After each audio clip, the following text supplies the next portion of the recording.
Welcome back to another amazing crusty car news with a little bit of stank. Yes, in fact, we've got 5 amazing stories for you today. Ford absolutely panicking in shocks with this huge announcement. The second story is we've revealed a brutal scam by a Toyota dealer. The third story, every car buyer needs to hear this. The used car market is an absolute bizarre place today. The fourth story, car brands that are pretty much toast in North America. And the fifth story, I'm gonna reveal the best truck that you can possibly buy today. So go ahead, grab your favorite beverage, grab your favorite snack, sit back, hold on tight, and let's get ready to roll. Let's get into it now. Life's too short to drive boring cars.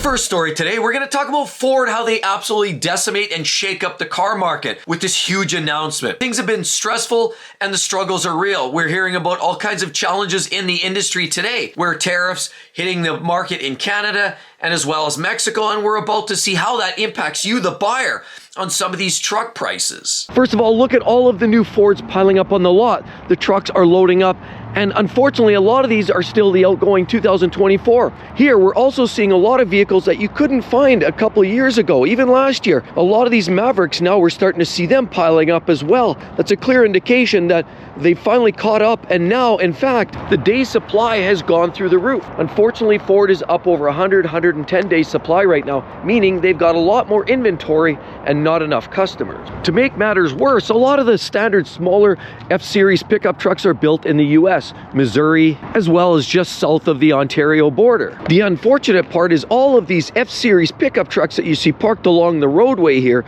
are built in Oakville, Ontario. Unfortunately, we've heard the latest news. That's right, Donald Trump's announced that 25% tariffs across the board applied to Canadian products that are exported from Canada into the US, so that they want all these vehicles to be manufactured in United States soil. But unfortunately, being that they're in Ontario and these tariffs of 25% and possibly even more are about to hit, clearly going to have a major impact on the bottom line of a lot of these new vehicles. I love the looks of this vehicle. Look at all of the nice touch and detail. It's no longer just a basic work truck.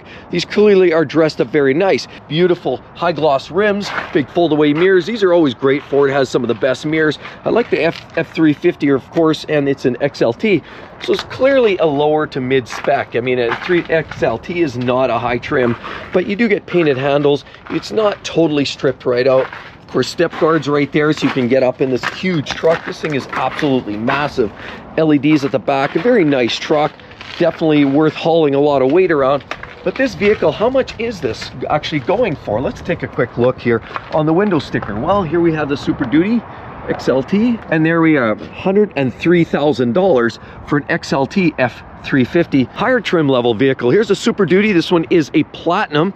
Right there you can see the Platinum badging, and you get all kinds of chrome updates and nicer wheels on these vehicles. Clearly you get a lot more chrome detailing, a lot like what Chevy and GMC is doing, putting more chrome on their vehicles. Even though chrome was a little bit from the 2000 generation, they're still using it on trucks. Lots of chrome handles as opposed to the painted handles on the other one.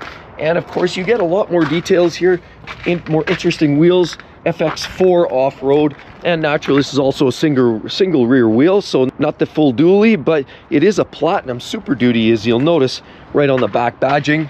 Again, more step guards. Very nice truck. I'd definitely love to have one of these for myself. How much is this unit going for? Whoa, $130,000 right there. Out the door, you're probably $145,000. And sure, well, you get leather interior and sunroof and all of the amenities. Wow, 140 grand. That used to get you a 911 turbo Porsche, an entry-level Ferrari. I know inflation, I know times change, but my goodness, that is a lot of cash. And the blue oval, which comprises of a lot of the F-Series vehicles, SUVs, the cars, the traditional internal combustion vehicles, sales have been drastically down. That's about 86% of their overall portfolio, and the sales have been literally dropping. Trucks overall have dropped about 7.7% as of early this year. SUVs, for example, like the little Escape here, have also dropped overall by about 24%. Ford Mustang Coupe is down about 32% in overall sales. Sales have been so bad, in fact, they almost can't give these cars away. It's one of the last of a breed where you can still get a manual gearbox. They're a lot of fun. They're wonderful cars. And while the Ranger sales have been doing well because a lot of people can't afford the full F-Series vehicles, the F-150s, 250s, a lot of people have been reverting to the smaller vehicles. But unfortunately, even the Mavericks, like we're seeing here, are starting to pile up. Largely because when they first came out, they were supposed to be in that $24,000, high $20,000 range. Even though they were talking bottom trim, XLs, XLTs were supposed to be under 30 grand, but they've even crept up too. And price creep has literally taken these vehicles here outside of the market. Now, I know a lot of customers are asking for these. The hybrid Maverick seemed to appeal to a lot of people. A lot of buyers were looking for smaller, more affordable vehicles. Even though they're a lighter duty truck, they'll do what a lot of people are looking to do. Haul a little bit of weight around. I mean, this one here is a Tremor. You get all the nice badging and detailing. Even I find this truck quite attractive. You get nice graphics on the hood. Of course, beautiful look on the styling there as well. Look at the alloys. They got this nice orange detailing here. Tremor badging, high gloss mirrors, all kinds of painted features here as well. You do get the rear slider in the back. Very, very interesting little truck. You get the black oval. Not really the blue oval, I guess, but Tremor. It's a very nice truck, but how much is the window sticker on this? Well, here we are. Yikes. And of course, with all the fancy graphics and features, this one's coming in at $51,000. Wow. For a Maverick, $51,000 out the door, you're at about $56,000, $57,000. 60 grand for a Maverick, this little baby truck. That's where things are getting in this market. Farley's openly admitted that we've got to get a handle on a lot of these recalls as well as warranty claims, because that's costing the business. That's costing the company a lot of money. And unfortunately, the latest news with these tariffs means that there's going to be more impacts and higher costs of doing business, because even to relocate, Farley openly admitted that this change in these tariffs could blow a hole in the automotive industry, but because of a hard push at the end of the year of 2024. But overall, Ford is down this year from last year the same time by 8.9% in overall sales. A big part of course, is rental fleets are not buying as many vehicles. Rentals are down overall. Rentals are down across the board, and they're just not selling as many vehicles. The blue oval, of course, being their internal combustion vehicles, their trucks, mid-sized trucks, of course, some of their SUVs, are a lot of the vehicles too that overall sales have not been all that strong. The most profitable department within the Ford's arsenal are their full-size trucks. These HD trucks are the vehicles that have been making the mass majority of the profits and actually been subsidizing a lot of their E-Division vehicles, because those vehicles have been losing money, tens of thousands of dollars on every single transaction. But what you have now is the most profitable division about to be hit with some of the biggest tariffs in the industry, because these vehicles are made in Canada. And are you like some buyers where they're just trying to get ahead of the program, buy that vehicle before these alleged tariffs show up? I'm not sure, but I'd like to hear your thoughts below. The second story is how we discovered a scam by a local Toyota dealer. Absolutely mind-blowing. You'd never believe it. Now, a viewer of mine actually had reached out. They took their Toyota Camry in for servicing. Here recently, they do their annual servicing. The check engine or the service light came up on the dashboard, and they were prompted to take their vehicle in to the local service dealership. The vehicle they bought brand new back in 2022, and it was time for the annual service, which generally means that you've got to go through a whole list of items. Toyota has this preset number of checklist items. Because it's at a franchise dealer, they want to check all the features, the tires. Doing a full tire rotation or wheel rotation's part of it. The brake wear and the lining is part of it. Oil, filters, part of it.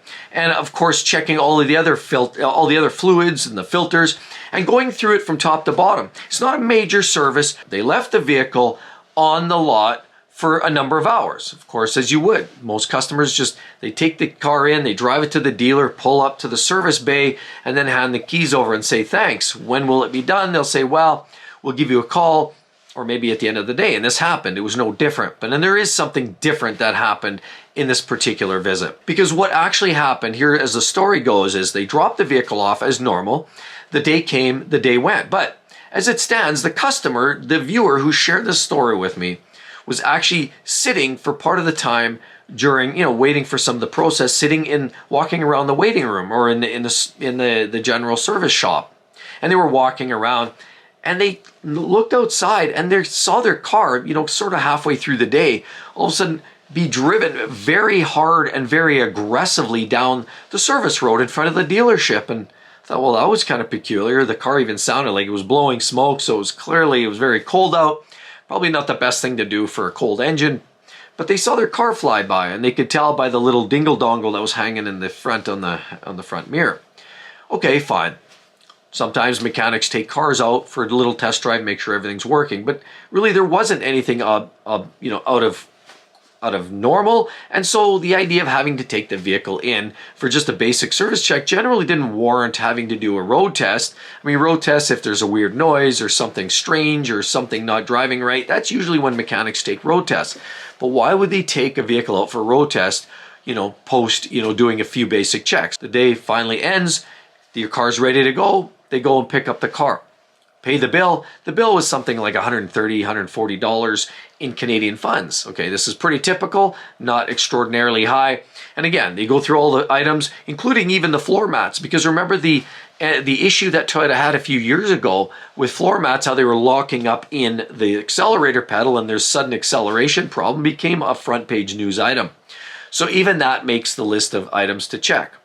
Okay, during that time when they went to pick up the keys, the service writer said, well, we don't have anything in terms of paperwork. We'll give you this handwritten item instead. So they gave them a handwritten list of sort of some of the basic items that had been done. They said the service is done 100%, and the only thing they didn't do was rotate the tires. So we asked the question, why wouldn't you rotate the tires? It's part of that standard check. Well, they said it didn't need to be done. Okay. We didn't really know better, but we thought we're paying for that service. Why wouldn't they do it? It's all included in that standard checklist that you normally get. And Toyota says part of that is rotating the tires and checking the brake wear. Okay, fine. They said it didn't need doing, which we sort of thought was peculiar. They got this written version of what looks to be a bit of a service write-up from, the mechanics. And so what ended up happening was they said the front brakes were 10 millimeter, the rear brakes were 8 millimeters. The tires didn't need to be rotated.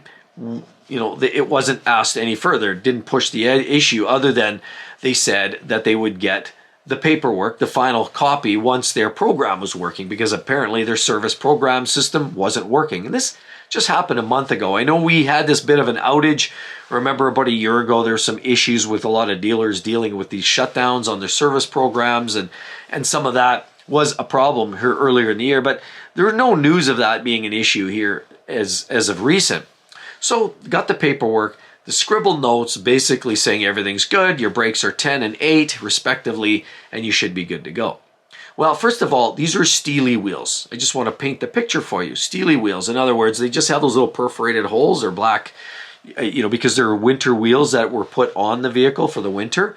And so you could not actually physically really see the brakes very well. Other than through the hole, you could take a peekaboo through there, but there's no real ways to check the brakes. So the more we thought about it, we drove away, said the brakes are 10 and 8. So we started asking the question. Even, the customer started thinking, how do you check the brakes? How is that done without pulling off the wheels? And as you can imagine, I'm going to share the rest of the entire storyline about this brutal scam and how this particular customer was hosed. You definitely want to come back this Tuesday to Exotic Car Play Place at 8 o'clock MST and catch the entire story in full depth. You'd never believe it. It's absolutely nasty. The third story, every car buyer needs to hear this message. Yeah, there's a lot going on in the car industry, and where you thought you could probably save some money and not buy that new vehicle and maybe go down and shop for some used vehicles. Well, guess what? That's not necessarily the answer either. With the increasing prices of brand new vehicles, even with some of the incentives, we're seeing an increased level of popularity for buyers seeking out late model used vehicles and avoid some of the hassles and the high expenses of the purchasing of brand new vehicles. I mean, you can get into a late model vehicle like this and it can cost fractions of the dollars of brand new. It also might include paint protection film, mats, floor mats, all of the extras, and yet you're doing it for fractions of the dollars of new. According to Cox Automotive, about 1.57 million units on the used car market were sold up to the month of February of 2025. That's about a 6% increase year over year, but that does translate to days supply. Days supply is dropping drastically. We saw 42 days supply at the beginning of March, which is down about 8 days supply from the beginning of February. A clear indication that the inventory is shrinking. And typically in tax season, you usually see January, February, a lot of people have a little extra money in their hands and they're ready to go out there and buy their new vehicle. New, used, late model used. And a lot of people are looking for value now. Obviously, with the cost of living crisis, more and more people are looking at quality late model used vehicles rather than buying brand new. And therefore, the late model quality products are going away. The inventory is shrinking. Sales have been much more aggressive here this year in 25 than they have been for quite some time. And a lot of it has to do with the high cost of new vehicles.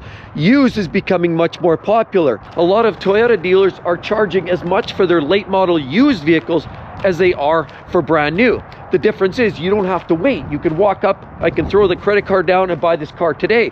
But if you want to buy a brand new Toyota, the vast majority of models, you may have to wait for 2, 3, 4 months for some of them, and particularly some of the hybrid vehicles, you're having to wait even longer. And so in the last 4 to 5 years, some of the big heavy hitters were Jeep and Stellantis products jacking their prices up. And that's pushed a lot of people outside of that space, people looking for alternatives. Of course, even brands like Lexus and Toyota, we've seen their prices creep up as well. Almost every brand we've seen price creep as much as 25, 30, 35%, and in some cases as much as 40% depending on the brand. So brand new prices have gone up drastically, but we've seen wages for the average consumer go up about 22 to 27% in the last 5 years. So it clearly has not kept up.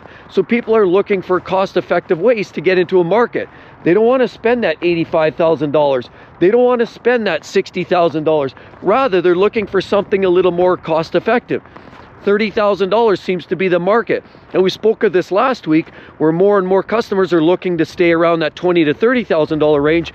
And now some of the manufacturers are trying to start producing vehicles. We saw Ford, we talk about Ram, may have affordable $1,500 or a 1,500 Ram that may be in that $30,000 range. A lot of manufacturers are starting to target $30,000 because that's a sweet spot.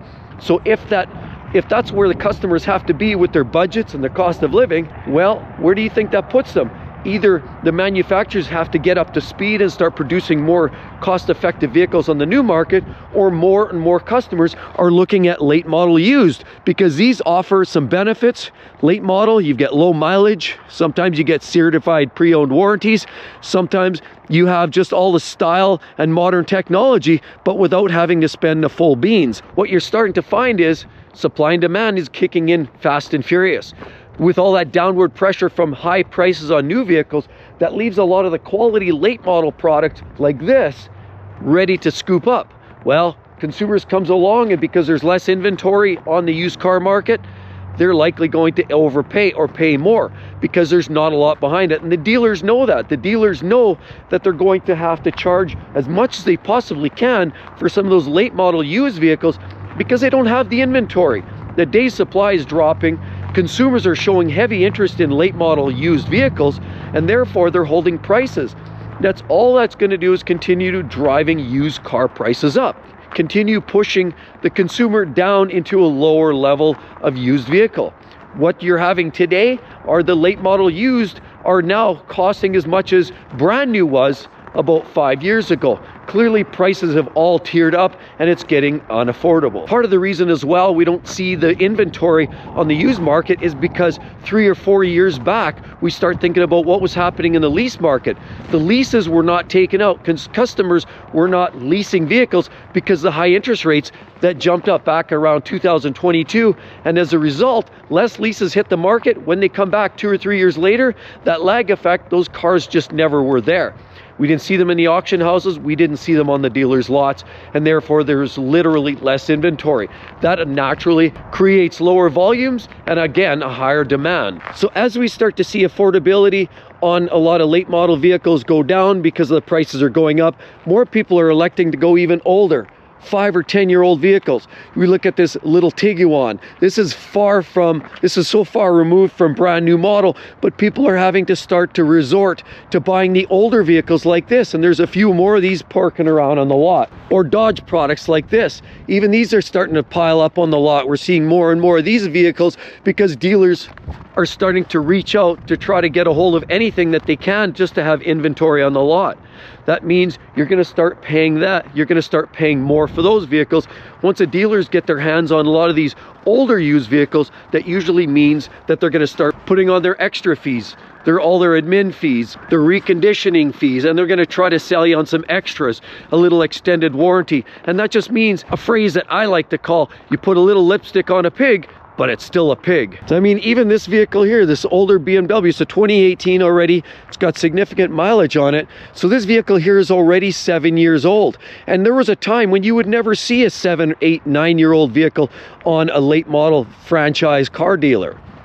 Franchise dealers typically like the late model vehicles, 2 to 3 years old max. But now, because of the low inventory in the late models, you're seeing more and more dealers picking up some of those older vehicles. Sure, they might have decent miles, they might be in good shape and no accident history, and they're fine with parking a 10-year-old vehicle on the lot. I just can't believe how expensive these late model used vehicles are. I'd love to get a 2 or 3 year old vehicle. That's typically where we would buy in normally. But now we're finding a lot of these dealers are selling their 2 or 3 year old vehicles for as much as you can get a brand new one for. How is this market flipped? The fourth story, there's some car brands I almost virtually guarantee they're going to set up for failure. They're not going to succeed and likely will be gone from the market entirely in the US of A. Coming up in the next maybe 6 months, year, it might even take 5 years, but there's a high probability that the following brands are definitely not going to make it. It's been a tough competitive market, and we know that just trying to stay afloat has been a real serious challenge for a lot of manufacturers. But some have made some decisions that we always wonder, why are they shooting themselves in the foot? And if you're one of those buyers that thinks, you know what, you want to invest in a vehicle, buy a product or a brand that's going to be around for a while, then you're probably going to want to understand which vehicle manufacturers are likely going to fail hard. Some of these may absolutely disintegrate and others may disappear from the US market, may still exist in some other markets like Europe or Asia. But the bottom line is, here in North America, the list of brands that I'm going to share with you right here, right now, are likely going to be going away. Maybe in a month, 6 months, possibly a year, maybe even 5 years. But they will go away in my own personal opinion. Chrysler is not selling a lot to the general population. And ask yourself, when's the last time you've seen a Chrysler minivan, like a new one in the last 2 or 3 years, actually driving around on the road? I haven't really seen any out in the wild. The only place I've seen them are on rental lots. Go look at Hertz lots and that's pretty much tells you the whole story right there. Sales have been continually tanking, and the fact remains is nobody's interested in that product line. I mean, very few people even want a minivan anymore, and those that do are usually just going with the Toyota Sienna or the Honda Odyssey. Those provide adequate motoring opportunities. They're more reliable. They have lots of space, and quite honestly, people just trust the brand, and brand trust goes a long ways. Fiat is another one that's on my list, and you know things are getting bad when they virtually eliminate, not provide extra options, but eliminate everything for US sales other than the 500e, which is their electric version. They pretty much got rid of all of their internal combustion vehicles. Why? You don't do that because sales are skyrocketing. You do that because sales are sad and pathetic. And that's what's been sadly going on with Fiat. Now, is Fiat going to disappear in Europe? Probably not entirely. Stellantis, they have a foothold. Those smaller cars are more, more popular in Europe. Certainly, they will continue to sell. But they're not doing well here in North America. And just the fact that switching over to 500e and we're seeing day supply rising on these vehicles and nobody's interested in it, just a clear indication that they're on borrowed time. I mean, recently we've heard that Nissan has been risked to possibly go out of business in as little as 12 to 14 months. They've even recently got rid of their CEO, their CFO also jumped ship there months earlier. Things are getting ugly at Nissan. The product line is a little obsolete and outdated. Of course, their CVT and some of the reliability problems that they've had have been nothing short of sad and pathetic. Nissan is struggling. They've come a long way. Remember the old Skylines and the GTRs and the heydays and the Silvias, and some of these cars were very popular. The Z cars or Z cars were really popular, and they created a lot of excellent vehicles that people loved. But then they started introducing things like the continuously variable transmission, variable compression motors, and reliability pretty much went out the window.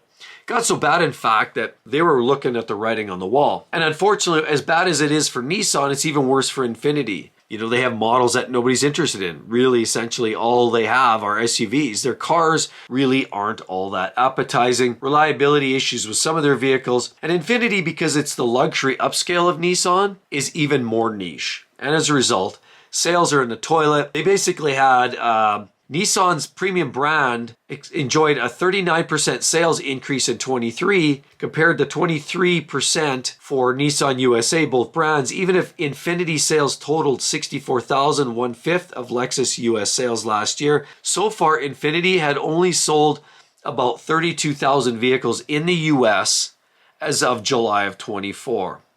You can extrapolate and assume that that's not a lot of vehicles when you look at what Ford and GM and some of the big players are doing, and they're selling hundreds of thousands of vehicles. Clearly, Infiniti is not doing well. People are not interested in the product. It's a little ho-hum, and sort of say it's one of those that are likely going away. We've all seen the rebrand. We've seen the flashy colors. We've seen that approach to go more political. And I think people are just sort of done with that. And the idea of politicizing something or attaching themselves to something that resonates with a group of people and then it isolates another group of people, you've effectively split your audience in half because you've made it about that. And now this rebrand, while it does create controversy, I'm not sure that it's done particularly well for sales. Sales fell below 10,000 per year in 22, and in 23, they saw as little as 8,300. And the trend continues downward. It's absolutely sad. Jaguar, they were losing touch with a lot of their customer base, and unfortunately, the F-Type, as great as it just wasn't enough to bring in numbers. It was a niche car and it wasn't cheap at $100,000, $120,000, $130,000 Canadian, certainly US, you're still approaching $100K. It's not an affordable or approachable car, and there's a lot of stiff competition. People are looking at great cars like the BMW M4s.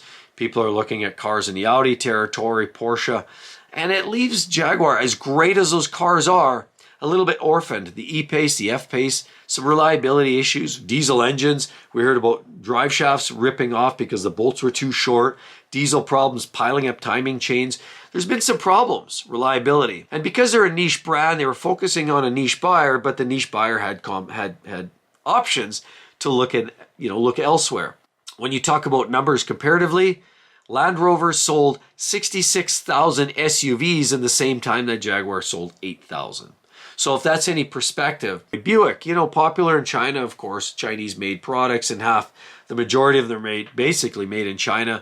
They may have a popular space there, and there's a lot of, emphasis on going into that electric space, into the electric vehicles. And as doing so, that was almost a brand that was sacrificed by General Motors to say, look, we're going to go more full electric vehicles with Buick. We're going to see how it competes over in China. China's been building these vehicles as well. Sadly, they just, even though they've seen some recent sales increases, we know that General Motors has been doing very well with the electric sales. We also know what's been going on here on North American soil, and the buyers are having less and less interest in, first of all, Buick, which is sort of a niche outlier. When you've got brands like Cadillac also under the same space, they're always going to sacrifice Buick before Cadillac.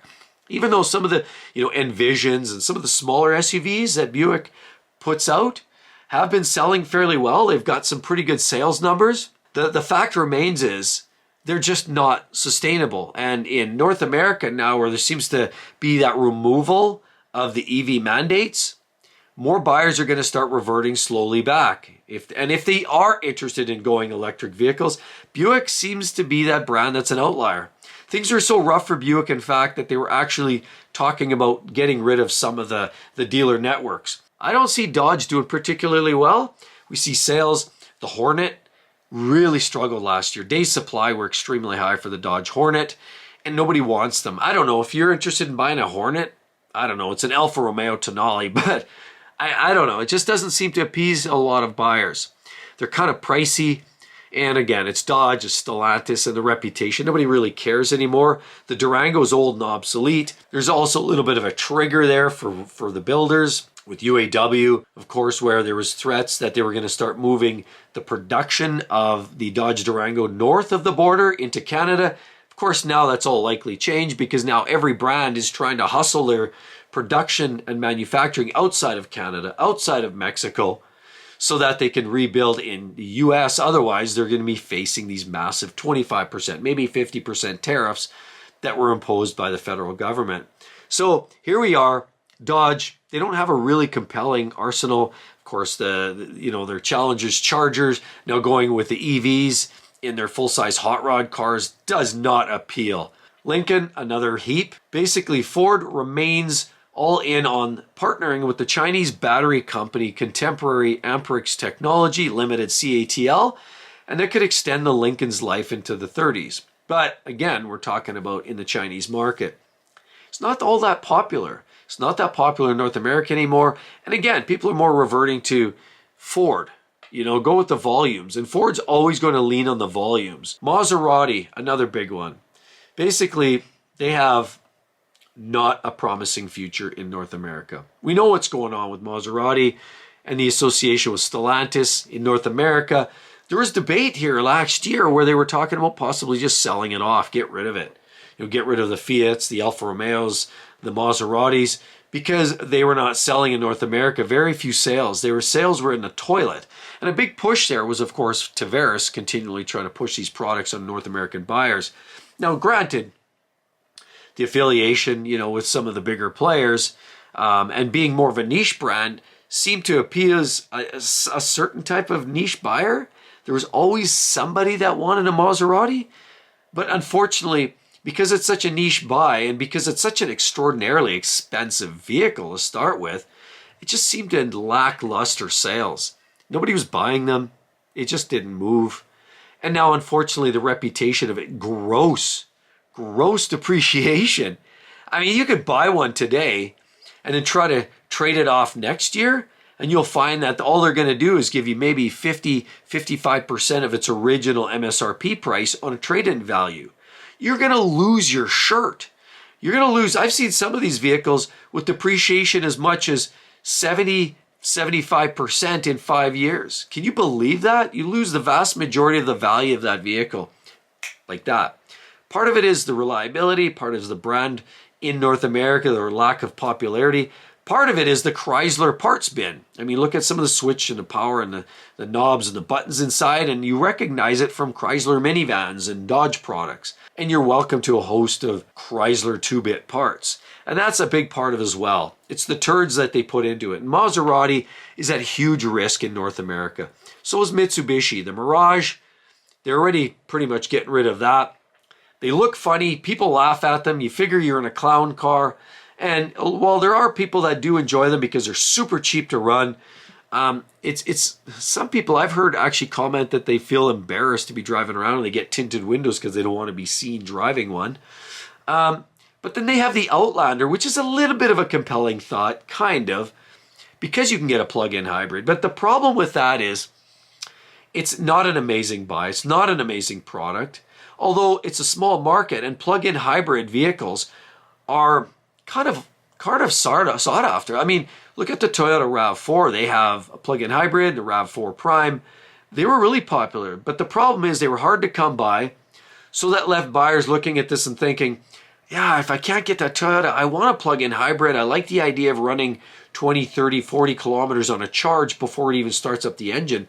And a lot of people like that technology. That's why the Prime was doing so well, or, even Lexus had their version. It's in the NX as well. They had a 450h Plus.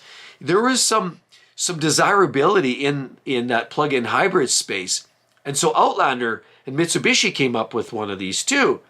But it's always the default. It's always the, well, I couldn't get a Toyota. It was too long of a wait, or I have to pay too much money. So you know what, I'll just go buy one of these instead. It's always the second fiddle, and you never want to be in that position. So have you been shopping for any of those vehicles? Are you now worried that they may not be supported? You're not alone. There's lots of people that have purchased vehicles from these brands, and there's a risk. Will it be 6 months or will it be 5 years? Time will tell. The fifth story, I'm going to share with you the best vehicle that money can buy right now. I mean, everybody's worried about the cost of living crisis, the escalating prices of new trucks that we've seen go up 35, 45, almost 50% in the last 6 or 7 years. Things are getting out of hand. It's getting very expensive. And what are customers doing? In many cases, people are just fixing their old cars, their old trucks. Sometimes people are buying new or slightly used. I want to share you an example of what a lot of customers are doing, why they're doing it, and how I made the decision I did. And I'm going to show you the best truck that money can buy today. We're seeing even basic Toyotas, Tundras, that are cresting $80,000, $85,000, Tacomas, $70,000 plus. And then people wonder why repossessions are on the rise. People are losing their vehicles. Tow truck drivers are coming to pick up their vehicle that they just bought 6 months earlier and giving it back to the bank. Buyer sentiment is up, and it looks like the confidence from the buyers to buy new vehicles is on the rise. We're seeing increased sales. Ford, GM, and Toyota are selling vehicles, more vehicles than they have in the last 2 to 3 years. I mean, with brand new Chevy trucks like this, or GMC with the small Duramax, they come significantly priced, 1500 elevation crew, 4-wheel drive, and it has a whole host of options. But this truck isn't cheap, $78,000 plus tax. Or we have this beautiful AT4 SUV. We'll look up here, GMC Yukon AT4 4-wheel drive. This one's fairly loaded up as well. It's a pretty truck, has sunroof up top, it has leather interior, but it also has a price tag of $110,000. And here we have a nice little GMC Sierra Elevation, 4-wheel drive, slider on the back. This is a pretty unit. This truck here also has all the decals. You get the 5.3 V8 in this one. Of course, the upgraded front grille on this truck. Pretty unit. Of course, look at the nice mirrors. You get the polished detailing on there and the no wood touch accent there. But look, what do we have there? $81,000. That's right. None of these trucks are cheap. Very, very expensive, actually. And it doesn't seem to matter what kind of truck you're buying. Whether it's a Ford, they all have their comparable prices. GM, Chevy, they're all up there in the same territory, as well as Stellantis, they're selling the Rams. Toyotas, they all have a mid-size, full-size truck that are in that $60,000 to $80,000, $90,000 range. So it really shouldn't be a whole lot of surprise when more and more buyers are making a decision to do what I did. I actually just bought this truck cash, or I've had it for a while, but when I bought it cash, it's an older truck.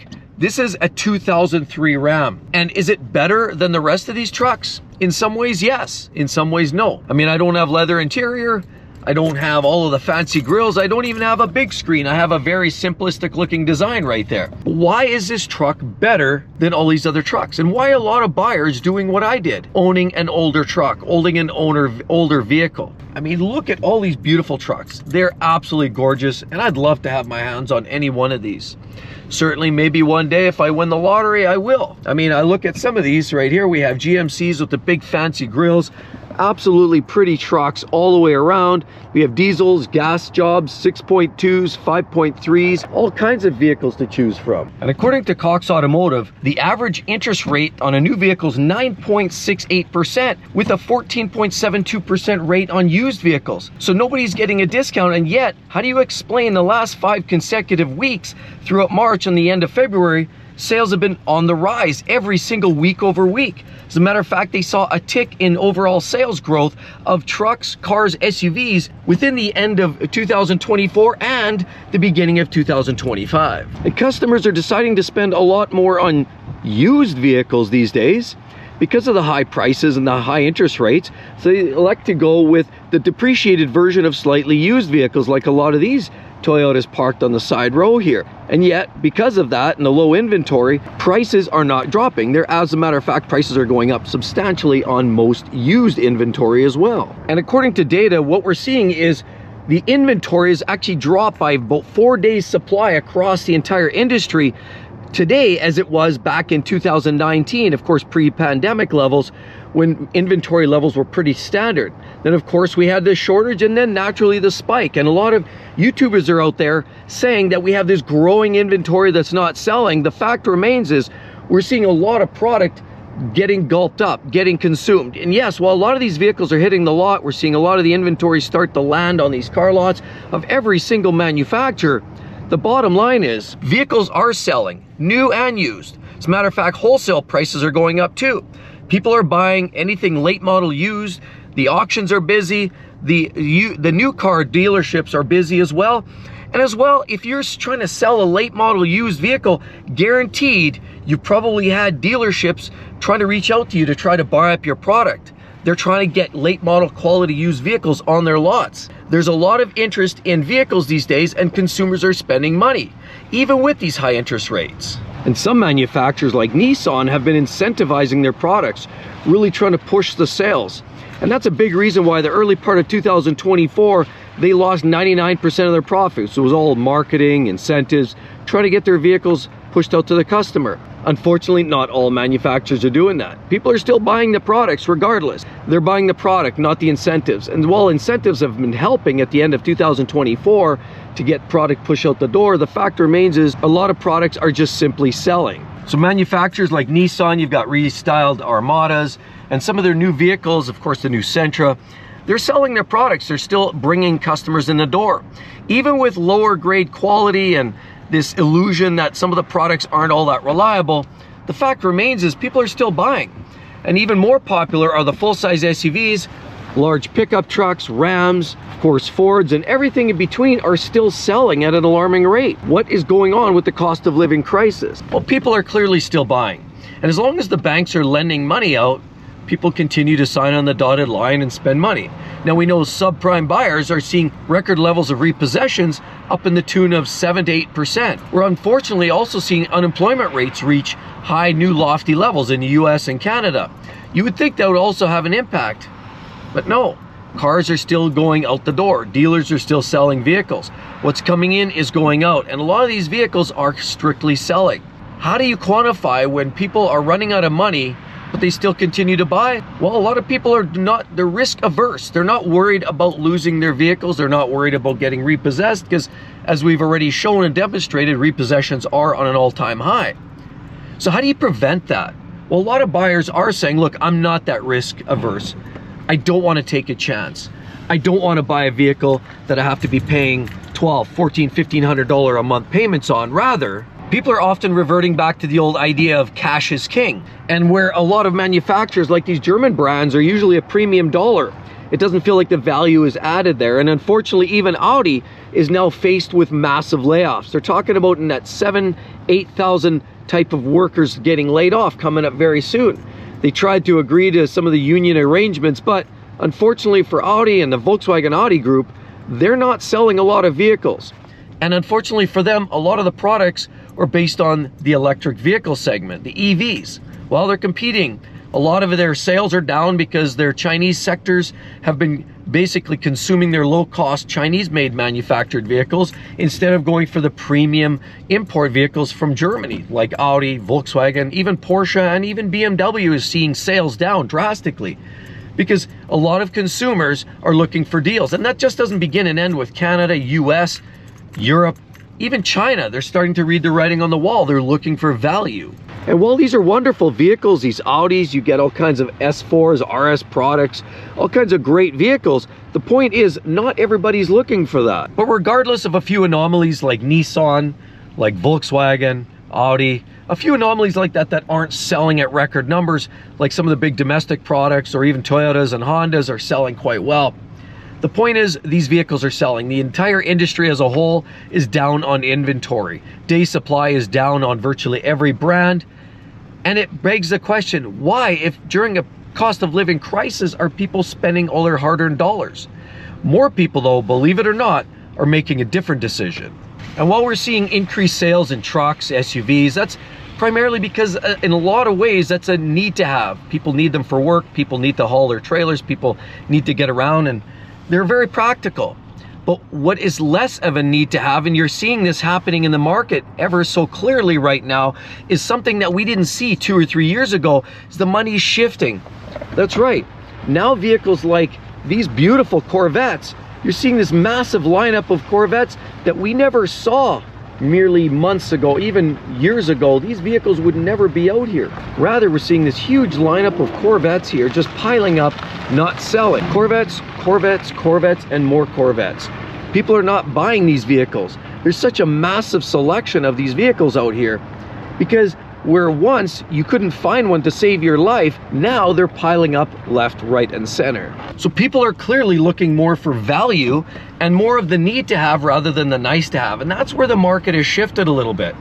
But to further that conversation, it's more than just buying new vehicles. It's buying late model used, or even more importantly, doing what a lot of people are doing, is buying with cash. Rather, many people are deciding to live within their means, and they'll buy an older vehicle, they'll fix it up, or they'll fix what they've got, instead of looking at that shiny new toy, which ultimately winds up with rock chips on it, ultimately winds up with the same damage. These older vehicles are great. You just put a new set of rubber on them, new brakes, and the rest is great, because these vehicles, you can drive them anywhere and not worry about them getting door dinged, getting dented, and it doesn't even cost you a dime because you're not losing anything due to depreciation.